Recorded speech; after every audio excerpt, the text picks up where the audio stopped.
I want to introduce two workers here from the state of Rhode Island.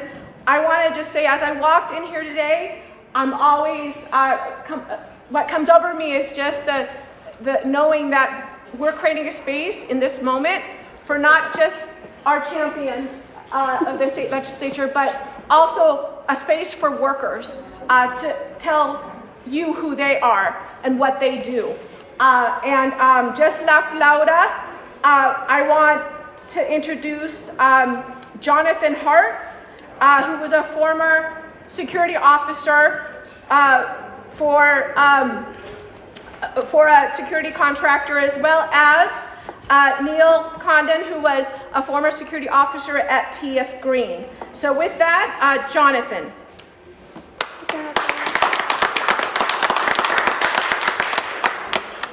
Hello, everyone. And thank you for allowing me to share my story today. My name is Jonathan Hart, and up until recently, I was a security officer for Eucentra RIBBY, working at various sites, including the Whole Foods Plaza close to downtown Providence. I love my job. I love patrolling the plaza, and I took pride in keeping everyone safe. Before I started the job, there were many incidents of shoplifting at the store, at the liquor store, especially in the plaza.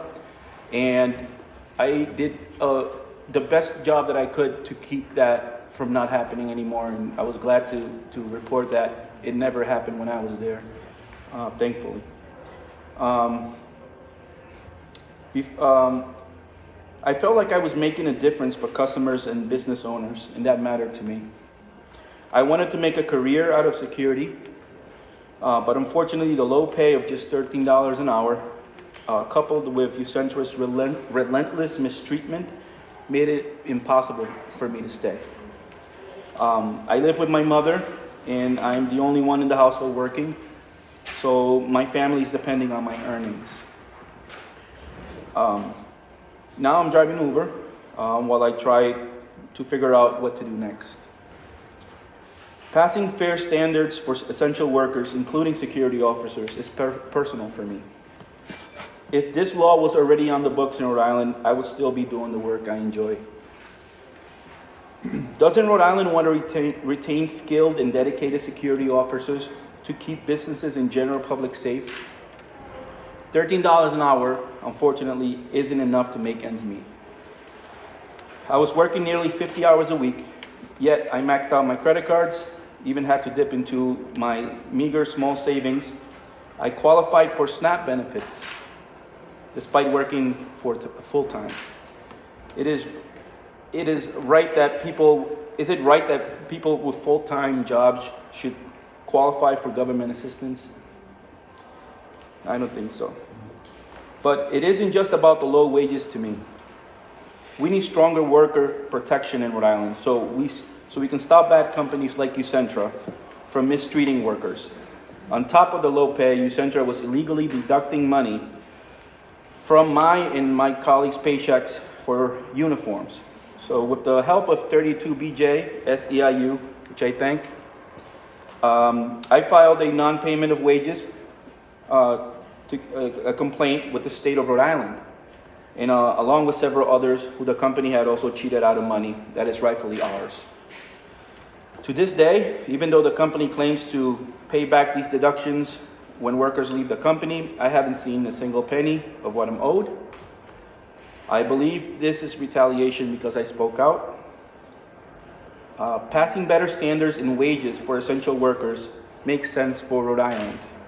Please pass this law so you can retain good security officers like me, and we can all recover from this devastating time. Thank you.